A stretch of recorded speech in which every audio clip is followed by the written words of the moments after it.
네, 오늘도 연합뉴스 TV에서 아침마다 국제뉴스 전해주고 계시는 저희 연합인포맥스의 선임 기자, 선재규 선임 기자님 나오셨습니다. 안녕하십니까? 안녕하세요. 네, 안녕하세요. 자, 주말에 나온 이슈들 중에 여러 가지 이슈들이 되게 많이 있네요. 일단, 참 저희가 이런 건 참 입에 담기도 좀 싫습니다만, 핵에 관련된, 얘기들이 좀 많이 나왔습니다. 아무래도 그 NPT 회의 이제 관련해서 이 얘기들이 좀 있다 보니까요.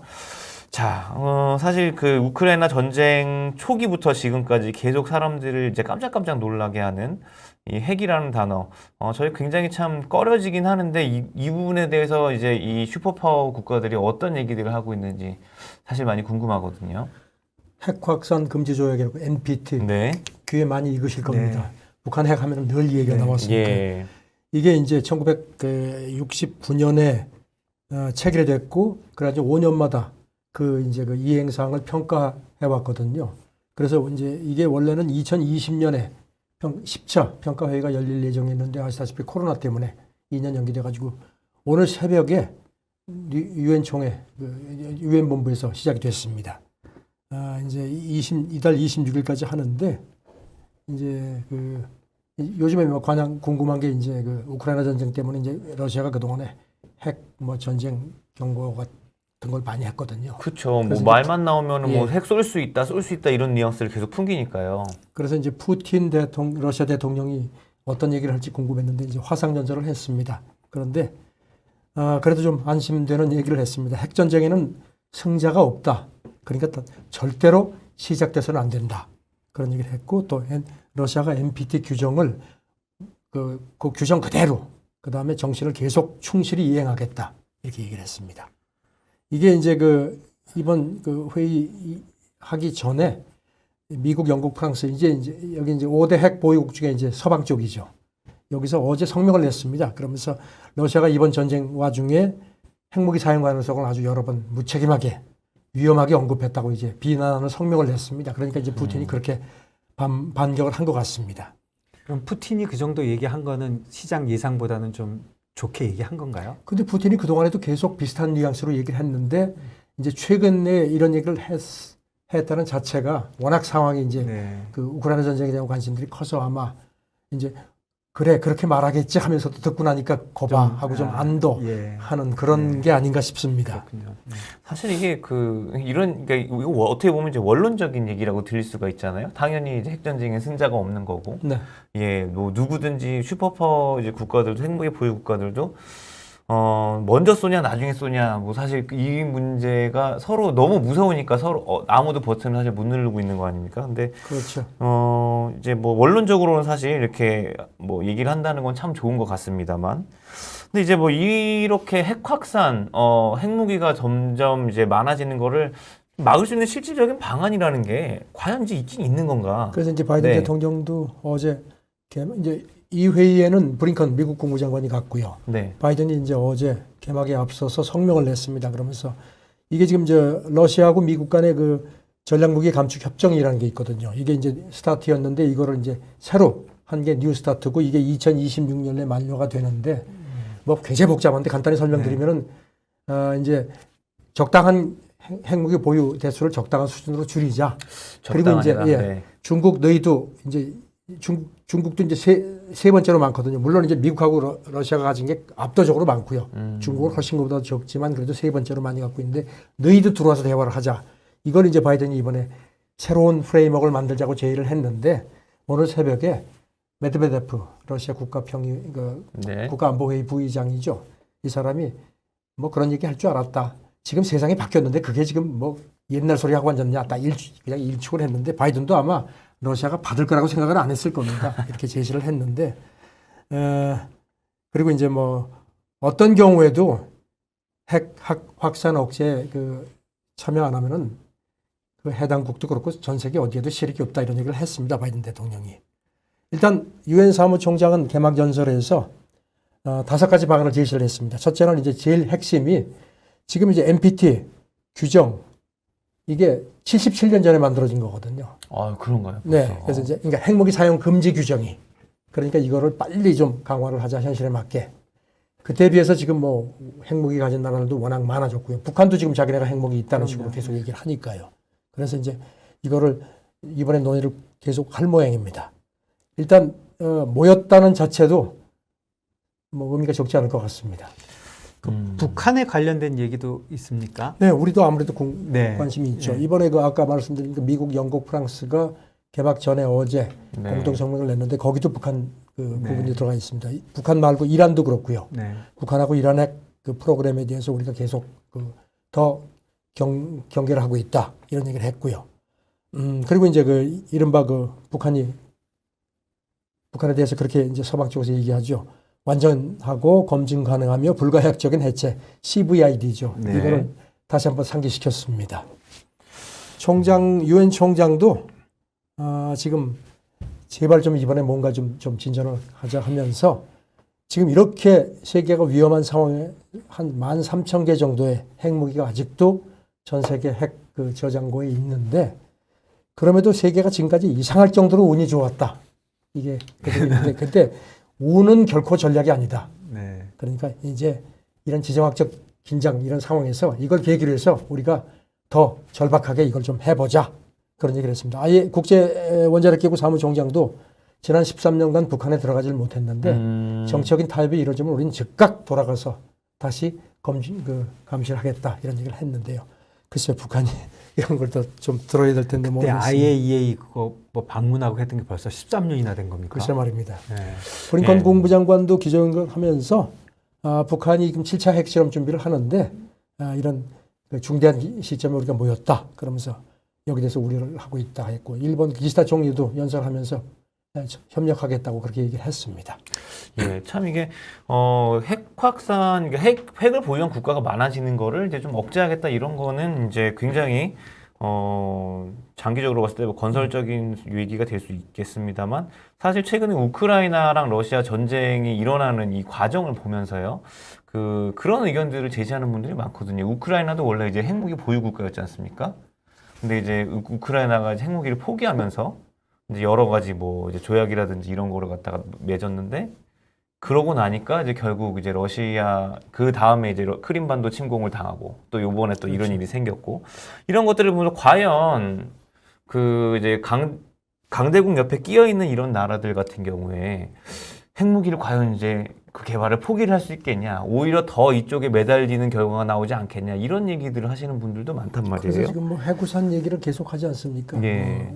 뭐 일부 동아시아 국가 쪽에서 무슨 핵 자체 무장 얘기 나오니까 미국도 그렇고 사실 많은 지금 5대 핵강국들이 자기들이 기득권을 다 쥐고 있는데 네. 여기서 좀 더 이제 그래서 이란도 뭐 이란 핵, 북한 핵 견제하는 게 뭐 여러 가지 명분이 있지만 이런 기득권을 자기들이 지키기 위한 그런 부분이 있다는 지적도 계속 되어 왔거든요.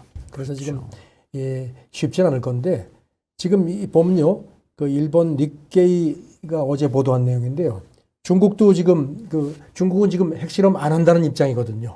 우린 핵실험 하지 않고 있다는 얘기인데 사실 그동안에 지하에서 슬금슬금 해봤다는 거는 뭐 거의 다 안다는 그런 건데 이 니케이 보도가 보면요. 최근에 그 신장 위구르 자치구에 있는 그 지하 핵시험장이 있는데 거기서 뭔가를 활발하게 준비를 하고 있다는 겁니다. 네. 그래서 곧 언제든지 할 수 있다. 이것도 지금 북한도 뭐 7차 핵실험 언제든지 할 수 있다는 건데 네. 시진핑이 이제 11월 당대회 앞두고 뭔가 이것도 하나의 어떤 그런 카드가 아닌가 하는 건데 이제 니케이가 지적한 것 중에 재미있는 게요. 지금 중국이 이번에 우크라이나 전쟁을 보면서 지금 말씀하신 것처럼 네. 야 저거 핵무기 쉽게 놨다가는 참 이게 억제력 같은 거 놓고 하면 안 되겠구나. 그래서 이제는 그야말로 전략 탄도미사일에 쏴가지고 하는 건 그런 거 서로 다 죽는 거니까 네, 이른바 그렇죠. 소형 핵 소형 무기. 전술핵. 예. 그래서 이번에 지하 핵실험 움직임과 관련해서 니케이 분석은 일본 그 전문가들 얘기는 소형 핵 개발에 조금 더 관심을 가져가지고 이걸 가지고서 미국이 자꾸 대만 해협을 자꾸 들락날락 항해 자유라고 하면서 왔다 갔다 하면서 위협하니까 오지마 하는 걸로 해서 소형 핵을 좀 개발하는 쪽에도 초점을 맞추려는 거 아닌가 그렇게 또 분석을 했습니다. 이게 소형화되고 오히려 핵폭탄에 이게 그 폭발 범위라든지 이런 게 좀 소형화가 되고 좀 컨트롤이 좀 더 가능하게 되면 그런 식으로도 또 여러 가지 용도가 많이 생길 수가 있군요. 그러니까 참 원전 소형화 얘기들도 많지 않습니까? 그렇죠. 그래서 안전 문제라든가 핵 폐기물 처리가 같은 게 쉽고 해서 그건 어떤 의미에서는 참 바람직한 걸 수도 있는데 이렇게 핵무기를 소형화한다는 것은 결코 절대 바람직한 게 아닌 것 같습니다. 예. 그러니까 기술이 모든 면에서 엄청 발전하잖아요. 그러니까 그냥 제 그렇죠. 생각에도 핵 쪽에도 엄청나게 발전을 할 것 같아요.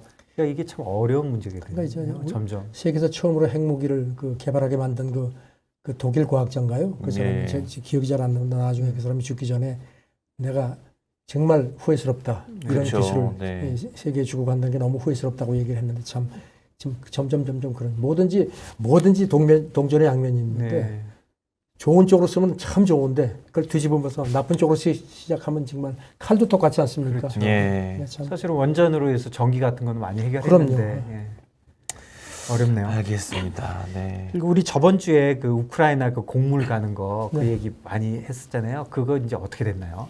배가 드디어 떠났습니다. 뭐 첫 배가요? 유행가 가사 같은데요. 네. 드디어 출발을 했습니다. 오늘 새벽에 들어온 걸 보면요. 오데사 항에서 어제 오후에 네.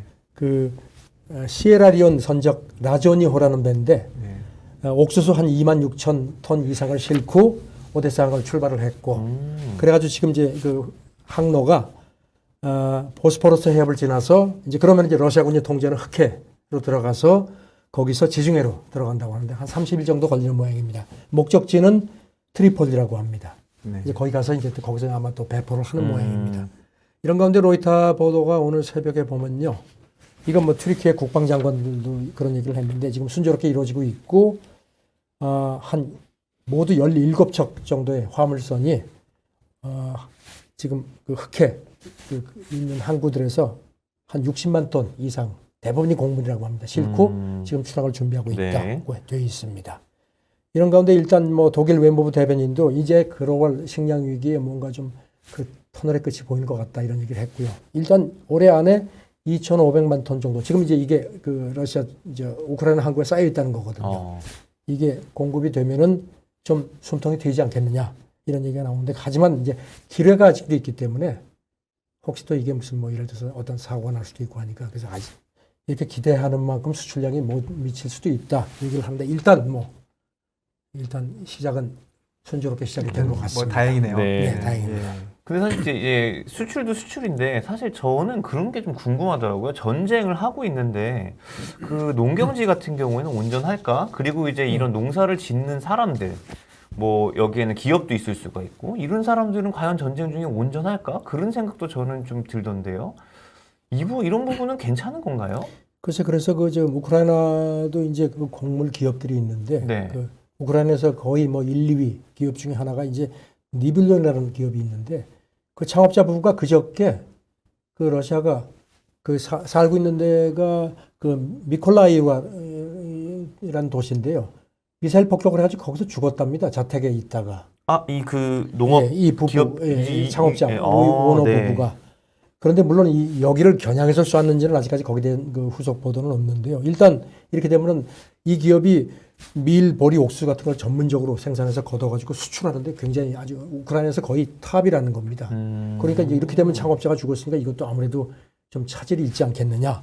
이런 가운데 젤렌스키 우크라이나 대통령도 그저께 트위터에다가 올해 곡물 수확량이 평양 수준의 한 절반밖에 안 될 것 같다. 이런 얘기를 또 했습니다. 일단 러시아가 수출은 해라 하면서도 이렇게 또 뒤에서 조금 좀 뭐 회방을 놓는 게 아니냐 그런 관측도 있습니다. 알겠습니다. 예, 사실 그 곡물 수출이 시작은 됐다고 하지만 이게 아직도 넘어야 할 산도 많고 이 문제도 굉장히 많은 거네요. 예, 사실은 뭐 되게 좋은 거잖아요. 그 곡물 문제도 해결하지만 양국 간에 지금 긴장도 완화해주고 네. 이게 잘 됐으면 좋겠네요. 일단 그리고 그동안에 이제 궁금했던 게 이제 화물선이 움직이면 보험 문제가 있는데 그렇죠. 이제 네네. 보험을 과연 이제 서방에서도 뭐 러시아 원유 상한제 뭐 할 때도 보험 방해한다는 그런 식의 그 얘기들이 많았거든요. 네. 그래서 지금 이 곡물 수출이 재개돼도 과연 이런 화물선에 대해서 국제 보험업계가 이거를 해주겠느냐 했는데 일단 하기로 한 모양입니다. 그 런던 로이즈하고 보험사 아스코트라는 데하고 보험중개사 마시라는 데서 흑해를 통한 곡물 화물선에 대해서 보장을 하기로 했다. 발표를 했습니다. 최대 5천만 달러, 우리 돈으로 한 650억 원 정도. 물론 뭐 큰 액수는 아닌 것 같은데 일단 한 거는 의미가 있는 것 같습니다. 로이즈 시장 담당자 얘기가 국제사회가 이런 분쟁에 대응할 수 있도록 지원하기로 했다. 그러니까 자기들도 조금 이제 리스크를 좀 감소하는 것 같습니다. 그리고 이제 그 동안에 보면 이제 화물선에 대해서 이제 이 보험료가 이제 선박 가액에 대해서 이제 이렇게 몇 퍼센트를 하는지 이제 그게 아마 핵심인 모양인데 그 동안에는 흑해 같은 경우는 전쟁 전에는 0.025% 정도밖에 안 됐다는 겁니다. 그런데 이제는 최대 5%. 그러니까 엄청나게 오른 거죠. 그래서 아마 보험료가 되게 비쌀 거다. 그런 관측들이 나오는데 얼마나 보험료가 되는지 거기에 대해서는 입들을 꽉 다물고 있습니다. 그러니까 이게 현실적으로 이게 진짜 활성화가 제대로 되려면 아직도 넘어야 될 산이 꽤 많긴 한 것 같습니다. 자, 시청자 시작이 반입니다. 그렇습니다. 네. 그렇죠. 안 하는 것보다는 시작이 100번 낫죠. 저희가 이제 시청자 게시판을 보니까요, 채팅창에 이제 에너지 관련해서 역시 그 관심들이 많으십니다. 특히 이제 바이든 대통령이 그 사우디를 방문한 이후에 이 빈살만 그 왕세자가 최근에 이제 또 유럽 순방하고 있고, 과연 이게 지금 무슨 내용을 얘기를 하는 걸까 궁금한 분들도 많으시고요. 근데 이제 이런 와중에 오펙과 오펙에 이제 새로운 총장이 들어오고, 그리고 오펙이 또 이제 러시아에 관련된 얘기를 또 조금씩 하고 있네요. 네. 우리 시간으로 내일 밤이나 모레 새벽쯤 이제 오펙 플러스 원래 강요회가 열립니다. 뭐 아시다시피 매월 이제 그 증산폭 조정해 왔는데 미국이 그동안에 굉장히 불만이 많았지 않습니까? 그런데 지금 이제 아시다시피 그 바르킨토 전 총장이 갑자기 사망했거든요. 그래서 이제 그 후임에 쿠웨이트 출신의 알가이스 이 사람이 이제 오펙 신임 사무총장이 됐는데 이 사람이 이제 이번 회의를 이제 처음으로 주재를 하는 겁니다. 그 쿠웨이트 일간지하고 회견을 했는데 그저께 오펙 플러스에 지금 러시아가 이제 사우디하고 가장 이제 큰 한국인데 지금 일각에서는 러시아가 전쟁을 했기 때문에 오펙 플러스에서 조금 이렇게 배제해야 되는 거 아니냐는 얘기가 많았거든요. 일축을 했습니다. 러시아가 있는 게 우리 그 산유량 조정하는데 큰 힘이 된다. 그래서 절대적으로 필요하다. 그리고 러시아하고 오펙이 경쟁하는 게 아니라고 딱 선을 그었습니다. 그러고 이제 지금 이제 과연 이제 9월 산유량부터 이제 조정을 할 텐데 지금 이제 오늘 새벽 관측을 보니까요. 일단 9월 산유량은 그 전달하고 비슷한 하루 뭐 64만 배럴 정도 증산해서 그나마 조금 전보다 좀 늘렸죠. 그래서 그걸 유지를 할 것 같다는 관측이 많은데 일부 소식통들은 그래도 이제 미국하고 서방에서 워낙 저렇게 압박을 하니까 증산량을 조금 더 확대하는 문제도 논의될 가능성이 있다는. 그래서 미국이 약간 좀 기대감을 주었습니다. 그런데 이제 이 알가이스 신임 사무총장이 그래도 이제 좀 러시아 편을 드는 것 같습니다. 왜냐하면 지금 최근에 유가가 많이 올랐는데 그게 무슨 뭐 전쟁, 뭐 지정학적 얘기를 자꾸 하는데 우리 보고 그러지 마라 하면서 전쟁이 나기 전에 이미 점진적으로 조금씩 이렇게 유가가 인상되어 오지 않았느냐. 그러면서 더 구조적인 문제는 그 증산 투자가 그동안에 제대로 이루어지지 않았다. 그래서 그걸 시장이 알기 때문에 이렇게 꾸준히 올라간다. 그래서 연말까지는 어떤 뭐 전쟁이 뭐 어떤 상태가 되든지 관계없이 연말까지는 유가 상승세가 계속 될 걸로 자기는 본다. 이렇게. 사실 사무총장이 이렇게 유가 얘기까지 한 건 별로 없는 것 같은데. 그러게 말입니다. 그래서 투자 부족 때문에 연말까지는 유가에 이게 그러니까 올라간다는 얘기가 아니라 영향을 미칠 거다. 뭐 살짝 오른다는 얘기겠죠. 그런데 이렇게 오펙 총장이 러시아 편을 들면 이게 그 증산, 그러니까 공급량을 늘리는데 도움이 되는 겁니까? 뭐 나쁘게 되는 겁니까? 지금 그러니까 미국은 공급량을 좀 화끈하게 늘려달라는 건데 지금 이 사람 얘기를 보면은 뭐 너무 기대하지 말라는 것 같습니다. 그러니까 러시아는 지금 대폭 늘리지 않겠다는 입장인 그러니까 사우디도 거네요. 그렇고요. 그렇죠. 그러니까 석유 시장에는 그렇게 그러니까 선물 시장에는 어떤지 모르지만 석유를 쓰는 사람들 입장에서는 그렇게 썩 좋은 것 같지는 않습니다. 사실 이렇게 되면은 이제 오펙에서 이제 오펙 플러스의 러시아 역할을 이렇게 강조를 하게 되면 러시아가 진짜 이제 가스뿐만이 아니라 원유에 있어서 이제 가격 형성에도 뭐 지금까지도 그랬습니다만 앞으로도 계속 이제 주도권을 놓지 않고 갖고 가게 된다 뭐 이런 이제 얘기가 되네요. 지금 아시다시피 오펙 플러스는 기구가 아니지 않습니까? 그렇죠. 정책 협의체지 않습니까? 오펙은 협력 기구고요. 이건 기구고. 그래서 지금 일각에서는 이 기회에 아예 그냥 오펙 플러스로 우리가 확대를 하겠다는 얘기도 있었거든요. 뭐 브릭스도 지금 뭐 플러스 얘기 나오고 계속 지금 다 확대하겠다는 얘기인데 그래서 지금 푸틴 입장에서는 뭐 오펙 플러스가 상당한 버팀목이 되는 것 같습니다. 신임 사무총장이 더군다나 쿠웨이트 출신인데 쿠웨이트는 전통적으로 그렇죠. 미국에 네, 대해서 굉장히 호의적이었는데 네. 이제는 사우디 쿠웨이트가 이제 전 같지가 않습니다. 넘버 그렇네요. 서기장에서 미국 뭐 넘버 2, 넘버 3가 옛날 뭐 보수를 보는 게 옛날 같지가 않은 것 같습니다. 사실 상황이니만큼 사실 오펙과 그 산유국들이 뭐 이제 어디 눈치를 봐서 이렇게 해주고 이럴 상황보다는 이제 본인들 이익을 아무래도 최대화할 수 있는 이런 쪽으로 가는 것이 이제 아닐까요? 내 코가 석자입니다. 네. 뭐 미국이 움직이는 건 뭐 모든 걸 봐도 무슨 뭐 가치라기보다는 이게 우리한테는 어떤 거야부터 계산하고 하는 거니까요. 예. 예, 좀 다른 얘기 좀 하면은 그 펠로시 하원 의장 네. 이제 대만에 도착합니까? 아 지금 이제 싱가포르 갔죠. 네. 그래가지고 예. 지금 이제 오늘 새벽에 저도 열심히 봤습니다. 뭐 네. 지금 새벽에 뭐 와이어가 엄청나게 네. 쏟아져 들어옵니다. 갈까 말까 지금 이제 치킨 게임 아시죠? 네. 제가 좋아했던 영화 중에 제임스 딘이라는 배우 아, 기억하시죠? 잘하죠. 참 예. 옛날에 이제 올드 팬들한테는 그야말로 그때 그 반항의 상징인데 1955년 영화 아마 못 보시는 분도 많을 텐데 이유 없는 반항에서 보면 네. 치킨 게임을 하거든요. 뭔가 하면 이제 자동차 마주 보면서 아유, 네. 쫙 달려와가지고 누가 먼저 피하느냐 그게 이제 지는 겁니다. 네. 담력 게임인데 지금 이제 뉴욕 타임즈가 오늘 새벽에 치킨 게임이다. 이제 지금 시진핑도 이제 11월 당대회 앞두고선 이제 대만 통일 얘기 어느 그 지도자보다 강하게 얘기를 했었고요. 바이든도 지금 11월 전당대회 앞두고선 더 밀리면 안 된다. 그래서 처음에 사실 바이든이 펠로시 꼭 가야 돼 하는 식의 약간의 그 회의적인 그런 뉘앙스가 있었거든요. 그러니까 막 뭐 미국 의회가 막 밀어붙이고 막 또 군부에서 뭐 하니까 이제 백악관에서 오늘 새벽에 군부가 뭐 꼭 가라고 한 건 아니다. 또 해명을 했습니다. 그런 상태인데 일단 브링컨 그 미국 국무장관이 오늘 새벽에 아까 그 NPT 회의에서 이제 끝나고 연설하고 나서 이제 기자들한테 이제 펠로시 얘기를 더 많이 물어봤거든요. 뭐 NPT 회의에 별 관심 없습니다. 지금 기자들이 가서 그랬더니 이제 커비 백악관 국가안보회의 그 전략소통조정관도 그렇고 우리는 중국이 내민 미끼를 물지 않는다. 이게 어떤 의미에서 물지 않는다는 건지 잘 모르겠는데요. 않는다. 그리고 군사적으로 충돌하지 않을 거다. 그다음에 블링컨도 뭐라 그랬냐면요. 설사 대만에 가도 펠로시 의장이 미국이 견지해온 하나의 중국 원칙은 절대로 변하지 않습니다. 또 거기다가 덧붙여서 아주 의미 있는 얘기를 많이 했습니다. 그러니까 중국에 대해서 우리가 무력을 과시하지 않을 겁니다. 뭐 이런 얘기도 했고요. 가기는 가되 뭐 우리게 큰 의미를 너무 두지 마라. 이렇게 그러니까 좀 그렇게 하는 건가요? 간다고 해서 네. 그렇게 너무 발끈하지 말라 했는데 예. 또 중국이 지금 뭐 후과를 또 어제도 또 후과를 경고했다.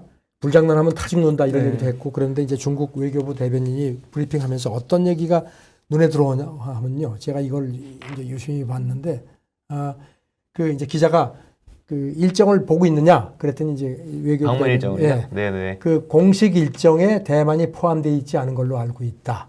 그래서 우리가 예의주시하고 있다. 슬그머니 그 지금 한국, 일본, 싱가포르, 그다음 말레이시아인가요? 네. 그렇게 이제 가겠다고 네. 해놓고 펠로시 본인도 가십니까? 했더니 보안상 절대로 말하지 않겠습니다 하고 아직까지 지금 싱가포르에서 이제 떠나는데 지금 이제 오늘 새벽에 보면은 오늘 밤이나 내일 오전에 도착을 하는 걸로 거의 그렇게 나타나거든요. 그럼 아직도 관측이 돼 가는지 있고. 안 가는지 모르는 그랬더니 거예요? 또 미국 언론은 가는데 타이페이 공항에 내려서 타이페이에 들어가지 않고 공항 호텔에 있으면서 총통을 만날지도 모르겠다. 그리고 뭐 하얏트 가서 묵 거다. 뭐 1박 2일 자고 이랬는데 자전 그러니까 뭐 여러 가지 지금 변수가 있거든요. 방문은 하지만 공식 방문은 아니다. 뭐 글쎄요. 그런- 그러니까 지금 이제 치킨 게임인데 예. 이제 뭐 거의 이제 지금 해가지고 이제 이러고 있는데 이제 누가 이제 핸들을 틀어야 되는데 네. 이제 과연 이제 핸들을 어느 쪽에서 틀을지 예상이 안 되는 겁니다 지금. 네. 뭐 어떻게 보면 일촉즉발이라고 볼 수도 있겠네요. 전 세계 네티즌 관심이 대단하더라고요, 이 문제가요. 그러니까 뭐 요즘에 인스타그램 뭐 이런 데서도 무슨 펠로시 떠난 그 비행기 어디로 가는지 실시간으로 경로 막 올리는 사람도 있고요. 근데 뭐 개인을 건드릴 수는 없겠지만 그래도 그렇죠. 이게 뭐 못 오게 막는다든가 그러면은 굉장히 큰 일이 벌어지는 그냥 제 거니까. 개인적인 생각이지만 네.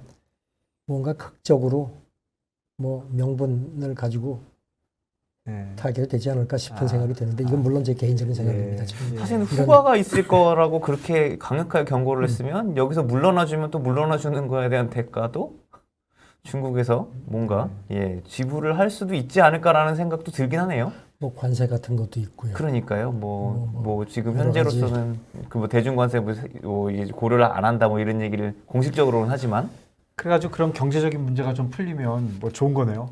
오히려. 사실 미국 입장에서도 항상 위기가 예. 있으면 항상 또 뭔가 그 진짜 큰 손들은 그럴 때 돈을 번다고 하는데 그러게요. 그래서 이제 큰 손들이 지금 진짜 큰 손들이 지금 뒤에서 어떻게 움직일지 전 사실 그게 제일 궁금합니다. 그렇군요. 사실 어떻게 보면 이제 인플레이션을 해결하는 데 있어서는 미국도 중국의 도움이 분명히 필요한 그럼요. 부분이 그럼요. 있죠. 예. 있고 사실 뭐 서로에게 이제 필요한 부분들이 분명히 있을 텐데 과연 이제 서진 기자님 말씀대로 요거를 이제 계기로 해서 과연 이제 두 지도자가 본인의 어떤 정치적 입지를 확고하게 굳히는 어떤 뭔가 대형 이벤트를 만들어낼 수 있는지. 시진핑은 네. 이제 당대에 앞두고 봐 중국이 이만큼 커졌잖아 이런 거고요.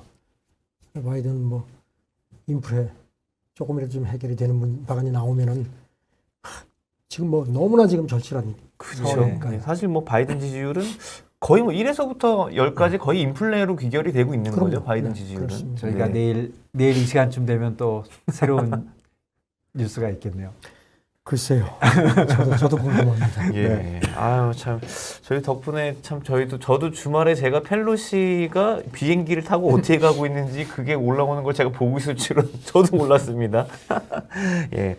오늘도 재밌는 소식들 그리고 중요한 소식들 아침부터 빠르게 알려주셔서 감사합니다. 오늘도 고생하셨습니다. 감사합니다. 네, 감사합니다. 네.